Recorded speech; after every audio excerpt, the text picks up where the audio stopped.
안녕하세요. 한국무역협회 국제무역연구원 장현숙입니다. 최근 기후변화 방지 및 환경보호를 명분으로 내세운 녹색 보호주의 확산에 대해 우려의 목소리가 높습니다. 본 보고서는 주요국의 녹색 무역 조치들이 우리 산업에 미치는 영향을 알아보고 산업별 대응 과제를 도출해 보았습니다. 먼저 녹색 무역 장벽은 온실가스 감축 등 기후변화 대응과 환경정책 수행을 목적으로 관세나 또는 비관세 교역 장벽을 신설하는 것으로 최근 미국에서 상원 입법 절차 중에 있는 탄소 관련 국경세가 대표적인 예라고 할 수 있습니다. 무역에 영향을 미치는 기후변화 관련 녹색 무역 조치는 규정과 표준 등의 규제적 수단과 조세, 보조금 등의 재정적 수단, 자발적 협약 등 다양한 형태로 취해질 수 있습니다.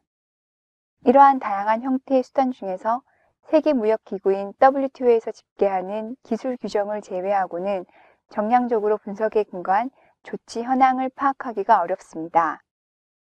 이에 본 보고서에서는 각국이 WTO에 제출한 무역 기술 규제, 즉 TBT 통보문 중에서 환경보호 및 에너지 절약을 주요 목적으로 하는 통보문을 선별하여 주요국의 녹색 보호 조치 현황을 분석해 보았습니다.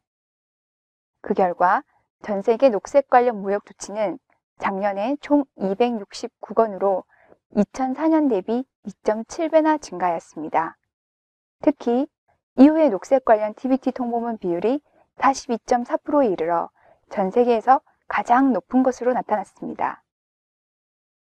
그러나 녹색 무역 조치로 인한 WTO 제소 사례가 아직까지 발생되고 있지 않은 점을 감안하면 녹색 무역 조치 강도는 그다지 높지 않은 것으로 평가할 수 있습니다.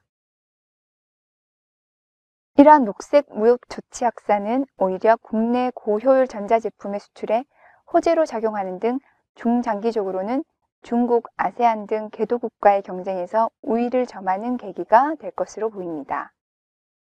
이에 반해 화학산업은 올해 화학물질 수출에 따른 비용 발생이 본격화될 것으로 보여 수출 경쟁력 저하가 우려됨에 따라 관련 기업들의 철저한 대비가 필요하다 하겠습니다. 유럽에 수출하는 기업들은 화학물질 본등록을 올해 말 완료해야 하며 중국의 신규 화학 물질을 포함한 제품을 수출하는 기업 역시 올해 10월 15일부터 등록에 따른 추가적인 비용 부담이 있을 것으로 보입니다. 자동차 산업의 경우 앞선 친환경 기술을 보유하고 있는 독일과 일본에 비해 우리나라가 경쟁력이 낮은 것으로 평가되고 있어 이산화탄소 배출 규제 등으로 인한 단기적 영향이 상대적으로 클 것으로 전망됩니다. 그러나 장기적으로는 급성장하고 있는 중국 자동차 업계와의 경쟁에서 우위를 점하는 계기로 작용할 가능성이 높습니다. 이처럼 화학과 자동차 산업을 제외하고는 단기적으로 수출에 미치는 영향은 미미할 것으로 분석되었습니다. 예를 들어 신재생에너지, 연료전지 등 그린 에너지 산업의 경우 전 세계적인 녹색 성장 축으로 관련 녹색 규제 가능성은 높게 평가되나 우리나라의 세계시장 점유율이 1.1% 이하에 불과하여 단기적으로 수출에 미치는 영향은 제한적일 것으로 예측됩니다. 이처럼 산업별 위기 요인과 기회 요인을 최대한 활용하여 지원 수단을 차별화하는 것이 필요합니다. 또한 정부는 양자 협의나 WTO 분쟁 해결 제도 등을 이용해 무역 마찰에 대응하는 동시에 국내 기술을 국제 표준화하기 위한 선제적 대응 노력을 강화해야 합니다. 마지막으로 한 번 마련된 정책은 기업에게 비즈니스의 확실성을 보여줄 수 있도록 일관되고 지속적으로 추진되는 것이 무엇보다 중요하다 하겠습니다.